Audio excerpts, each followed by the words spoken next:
Back. So, tuturuan ko kayo guys ng third person packet. Yan. Tuturo ko sa inyo yan guys. Kasi nagtanong sa akin ng tropa ko kung paano daw ito gawin. Okay. Nandito po ako sa isa kong game. Yan.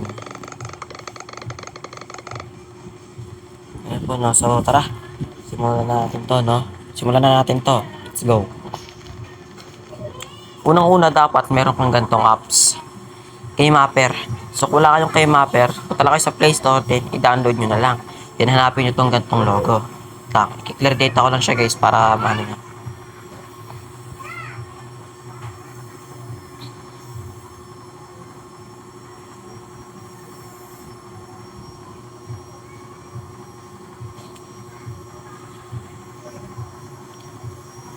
So clear data ko lang guys, no? Kasi, then ito. Punta ko sa Keymapper. Punta natin Keymapper. Ito, ito. Tapos dyan, punta kayo dito. Ito, quick start guide. Hindi, wag. Punta kayo dito sa ano yan.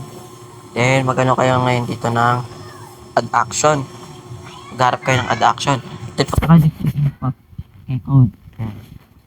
Then, kailangan nyo gawin. Sa akin, F3. Hanapin ko na lang yung F3. So, asan na yan? F3. Ito, F3. Ito, Keymapper keyboard. Never show ganyan. Then ngayon guys, magre-record kayo ng trigger. Kung pataas ba ng volume o pababa. So, pataas ng volume. Tara ba? Ay, turn on pa pala natin yung accessibility na. Kung napunta kayo sa accessibility niya, then punta kayo sa install service. Keymapper. Yun lang yan. Allow. Huwag na pala i-open yan. Then, punta kayo dito sa Keymapper. Code trigger.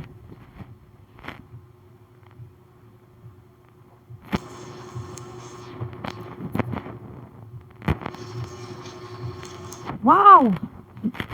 Ayusin ko lang to guys. So yun guys, ano lang kailangan lang natin siya i-turn off, then i-on ulit yung yung natin dito.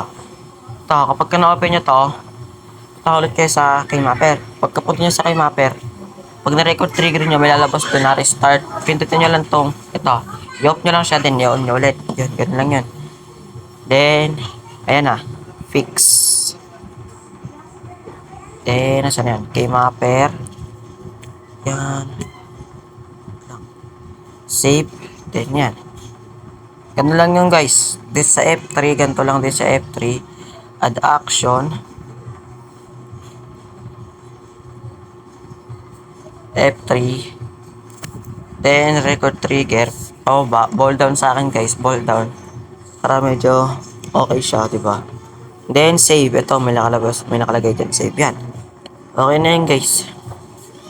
Then kapag ka nagawa nyo yun guys, pwede nyo yung gantuhin. Yung ganyan, then ganto. Yan. Ito, Google Keymapper. No. Yan. Google Keymapper. So kung gusto nyo rin siya matanggal, pindutin nyo lang ulit yan. So yan lang. Bye-bye.